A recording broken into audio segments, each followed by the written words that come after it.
Hi friends, welcome to my channel. భూమి మెడలో గగన్ తాళి కట్టి ఇంటికి తీసుకురాగానే శారద ఈ విధంగా అంటూ ఉంటుంది. భూమి, గగన్ కోసం నువ్వు ఇంటికి వచ్చావు, కానీ నీకు అక్కడ వాళ్ళు కూడా చాలా అవసరం. శరత్చంద్ర గారు నిన్ను కన్న కూతురు కంటే ఎక్కువగా చూసుకుంటున్నారు అని ఈ విధంగా అనగానే భూమి, గగన్ ఇద్దరు కూడా గగన్కి ఇష్టం లేకపోయినా భూమి కోసం శరత్చంద్ర ఇంటికి వెళ్తాడు గగన్. అక్కడ మాత్రం శరత్చంద్ర భూమి దగ్గరికి వచ్చి, నీకు చెప్పాను కదా ఆ రోజే నిన్ను నా కూతురు అయితే చంపేసేవాడినని చెప్పి, ఆయన నువ్వు ఆ గగన్ గడ్ కావాలని వెళ్ళడమే కాకుండా వాడితో తాళిని కట్టించుకొని మరీ ఇంటికి తిరిగి వచ్చావు. నిన్ను ఏం చేయాలి భూమి అని అడుగుతూ ఉంటే భూమి ఈ విధంగా అంటూ ఉంటుంది, నేను మిమ్మల్ని కన్న తండ్రి కంటే ఎక్కువగా భావించాను. అలా అని గగన్ గారి వద్దని కాదు, గగన్ గారిని నేను ఎంతగానో ప్రేమించాను. మీరు నా తండ్రిగా మీరు నన్ను ఆదరించకముందే ఈ గగన్ గారు నా మనసులో ఉన్నారు నాన్న అని ఈ విధంగా భూమి అనడంతో ఒక్కసారిగా అందరు కూడా షాక్ అయిపోతారు. మరి నిజంగా భూమి మెడలో గగన్ తాళి కట్టి ఇంటికి తీసుకొస్తే శరత్చంద్ర గగన్ని అసలు అల్లుడిగా ఒప్పుకుంటాడా? భూమిని ఎలాగైనా పెళ్ళికి ఒప్పించాలి, తన మెడలోనే తాళి కట్టాలి శరత్చంద్ర ముందు అనుకున్న గగన్ ప్లాను నిజంగా వర్కౌట్ అవుతుందా? అపూర్వైక తన కూతురు పుట్టినరోజు నాడు ఆస్తంతా కూడా తన పేరు మీద రాయించాలని అనుకుంటుంది కదా, ఆ కోరిక నెరవేరుతుందా లేదా అని తెలుసుకోవాలి అంటే పూర్తి వీడియోలోకైతే వెళ్ళిపోదాం. పూర్తి వీడియోని చూసే ముందు మొదటిసారిగా నా ఛానల్ని చూస్తున్నట్లయితే ఇప్పుడే సబ్స్క్రైబ్ చేసి పక్కనే ఉన్న గంట సింబల్ని కూడా యాక్టివేట్ చేసుకోండి. అలా చేయడం వల్ల నేను పెట్టే ప్రతి ఒక్క వీడియో అప్డేట్ అనేది మీ వరకు ఈజీగా వచ్చేస్తుంది. ఇక లేట్ చేయకుండా వీడియోలోకైతే వెళ్ళిపోదాం. ఇక భూమి కృష్ణప్రసాద్తో చెప్పి బాధపడుతూ ఉంటుంది కదా, ఏంటమ్మా భూమి, ఎందుకు ఏడుస్తున్నావు? గగన్ నీకు ప్రపోజ్ చేశాడా? తన మనసులో ఉన్న మాటని చెప్పాడా లేదా అనగానే తన మాటల్లో తన ప్రేమను నాకు వ్యక్తపరిచారు. తను చాలా సంతోషంగా తన మనసులో ఉన్న నా మీద ప్రేమను బయట పెట్టారు, కానీ నేనే అని ఏడుస్తూ ఉంటే, అదేంటి భూమి, ఎందుకు ఏడుస్తున్నావు? వాడు అంత సంతోషకరమైన వార్తను చెప్పినప్పుడు నువ్వు కూడా నీ మనసులో ఉన్న మాటను చెప్పే ఉంటావు కదా, మరి ఎందుకు ఏడుస్తున్నావు అనగానే, లేదు మామయ్య, నేను నా మనసులో ఉన్న మాటని గగన్ గారికి చెప్పలేదు, అక్కడికి నాన్న వచ్చారు అని జరిగిందంతా కూడా భూమి చెప్తూ ఉంటే ఒక్కసారిగా షాక్ అయిపోతాడు కృష్ణప్రసాద్. వెంటనే నేను ఆయనకు నా మనసులో ఉన్న మాటని చెప్దామని అనుకున్నాను, కానీ నాన్న రావడం వల్ల ఇదంతా కూడా ఇలా జరిగిపోయింది అని అంటూ ఉంటే, మరి గగన్ మనసులో మాట చెప్పాడు, నువ్వు తనకి సమాధానం చెప్పకపోతే నువ్వు తనని ప్రేమించట్లేదేమో అనుకొని నీ మీద తన మనసును మార్చుకోగానే, అందుకే కదా మామయ్య నేను బాధపడుతున్నాను. నేను ఎంతో దురదృష్టవంతురాల్ని, ప్రేమించిన అతను నేను ప్రేమిస్తున్నాను అని చెప్పి దగ్గరకు వచ్చి చెప్పినా కూడా, తన ప్రాణంగా ప్రేమిస్తున్న నా మీద ప్రేమను చూపించినా కూడా నా మనసులో ఉన్న ప్రేమను బయట పెట్టలేకపోయాను. నేను ఎంత దురదృష్టవంతురాలని చెప్పి కృష్ణప్రసాద్ను పట్టుకొని ఏడుస్తూ ఉంటుంది భూమి. నిన్ను గగన్ని ఒకటి చేసే బాధ్యత నాదమ్మా అని చెప్పి కృష్ణప్రసాద్ అంటూ ఉంటాడు. మామయ్య అని చెప్పి భూమి ఏడుస్తూ ఉంటుంది. ఇకపోతే శరత్చంద్ర కుర్చీలో కూర్చొని ఊగుతూ గుడిలో జరిగిన దాని గురించి ఆలోచిస్తూ ఉంటే అప్పుడే ఇక అపూర్వ వచ్చి, ఏంటి బావా, నేను చెప్పింది నిజమే కదా, భూమి గుడికే వెళ్ళిందా, ఆ గగన్ గారిని కలిసిందా లేదా అనగానే, నువ్వు చెప్పింది నిజమే అపూర్వ, భూమి ఆ గగన్ గారిని కలవడానికి వెళ్ళింది, కానీ ఆ గగన్ గాడు గుడిలో ఏం చేశాడో తెలుసా అని అంటూ ఉంటే, ఏం చేశాడు బావా అని ఏమీ తెలియని నంగనాచిలా అడుగుతూ ఉంటుంది అపూర్వ.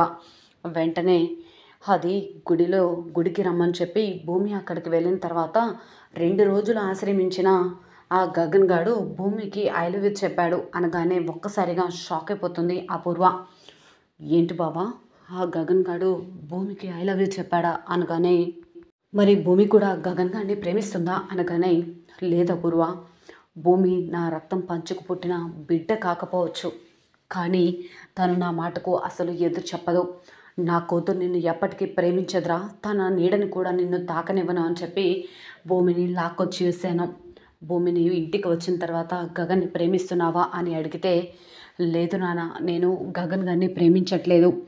శారద ఆంటీ పూర్ణి ఎలా ఉందో కనుక్కోవడానికి మాత్రమే గుడికి వెళ్ళాను, కానీ అక్కడికి వెళ్ళాక ఆయన నాకు ఐ లవ్ యూ చెప్తారని నేను అనుకోలేదు అని భూమి చెప్పింది.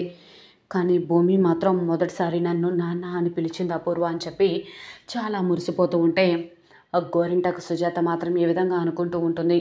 నాన్న అని పిలిస్తేనే సంబరపడిపోతున్నావు, తను నిజంగా నీ రక్తం పంచుకు పుట్టిన బిడ్డనే అని తెలిస్తే ఇక నువ్వు ఈ గాల్లో ఎగురుతూ ఉంటావేమో అని సుజాత అనుకుంటూ ఉంటుంది.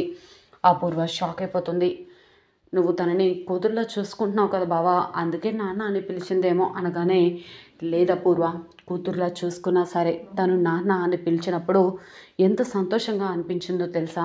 ఒకవేళ నీకు గగన్ కుటుంబం కావాల్సి వస్తే అక్కడికి వెళ్ళు భూమి, కానీ అక్కడికి వెళ్ళిన తర్వాత మాత్రం నన్ను నాన్న అని పిలవద్దని చెప్పి భూమికి చెప్పాను. భూమి మాత్రం నన్ను వదిలిపెట్టి, మన ఇంటిని వదిలిపెట్టి ఎక్కడికి వెళ్ళనని నాకు మాట ఇచ్చింది అని శరత్చంద్ర అనగానే, మాట ఇచ్చిందా, ఇవ్వకుండా ఎలా ఉంటుందిలే, ఇక్కడికి వచ్చి నా ప్రాణాలు తోడటానికే కదా అది ఇక్కడికి వచ్చింది. రేపు మాత్రం నేరుగా ఆస్తి నక్షత్ర పేరు మీద రాపించి ఆస్తి మొత్తం నా కూతురే వారసురాల్ని చేస్తే ఆ భూమి చేతికి మిగిలేది చెప్పే కదా అని ఈ విధంగా అనుకుంటూ, సరే బావా అని చెప్పేసి అపూర్వ అలాగే గోరింటాకు పిన్ని బయటకు వచ్చేస్తారు. ఇక గగన్ కూడా బార్ నుంచి నేరుగా ఇంటికి వెళ్ళిపోతాడు కదా. వెంటనే శారదా పూర్ణి ఇద్దరు కూడా ఎదురెదురుగా వస్తూ ఉంటారు గగన్కి. ఏంటన్నయ్య అలా బాధగా డల్గా ఉన్నావు, నువ్వు వెన్నెల పని జరగలేదా ఏంటి? ఎంతో సంతోషంగా ఏదో ఇంపార్టెంట్ పని మీద వెళ్తున్నానని చెప్పావు కదా, ఆ పని జరిగిందా లేదా అని అడుగుతూ ఉంటే, ఏ విధంగా అంటూ ఉంటాడు గగన్. అమ్మ నన్ను కొంచెం ప్రశాంతంగా వదిలేయండి అని చెప్పేసి గగన్ ఇక ఆవేశంగా లోపలికి వెళ్ళి డోర్ వేసుకుంటాడు. ఏమైంది పూర్ణి వాడికి?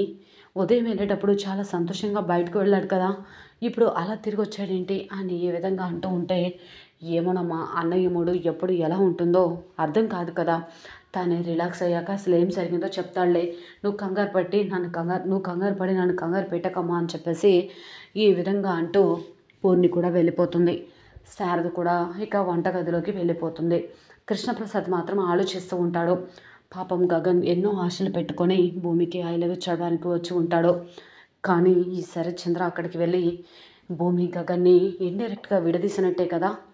ఆ రోజు శోభచంద్ర చావుకి నన్ను కారణం చేసి అపూర్వ ఇంట్లో తిష్ట వేసింది. ఇప్పుడు భూమిని కూడా గగన్కి దూరం చేసి ఏం చేయాలనుకుంటున్నారు? ఇదంతా ఆ అపూర్వే చేయించి ఉంటుంది. లేకపోతే భూమి అసలు గుడికి వెళ్ళిన సంగతి శరత్చంద్రబాబు గారికి ఎలా తెలుస్తుంది అని ఏ విధంగా ఆలోచిస్తూ ఉంటాడు. ఏది ఏమైనా భూమికి అలాగే గగన్కి పెళ్లి చేసి ఇంటికి తీసుకొచ్చి, ఆ రోజు శోభచంద్ర నా చెల్లెలు రక్తం పంచుకు పుట్టిన బిడ్డనే భూమి, నా కొడుకు గగన్కి ఇద్దరికి కూడా పెళ్లి చేశాను, వాళ్ళిద్దరూ బావ మరదలు, వాళ్ళిద్దరూ మేజర్లు, ఎవరిని విడదీయడానికి వీల్లేదు అని చెప్పి ఆ రోజు తీసుకొచ్చి నిజ నిజాలు బయట పెడితే అప్పుడే నా బావగారికి అర్థమవుతుందేమో, వీళ్ళిద్దరిని దూరంగా ఉంచి చూడలేకపోతున్నాను, వాళ్ళు మనసులో ప్రేమను నింపుకొని ఒకరికొకరు దూరంగా ఎన్నాలని ఉండగలరని చెప్పేసి కృష్ణప్రసాద్ ఆలోచిస్తూ ఉంటాడు.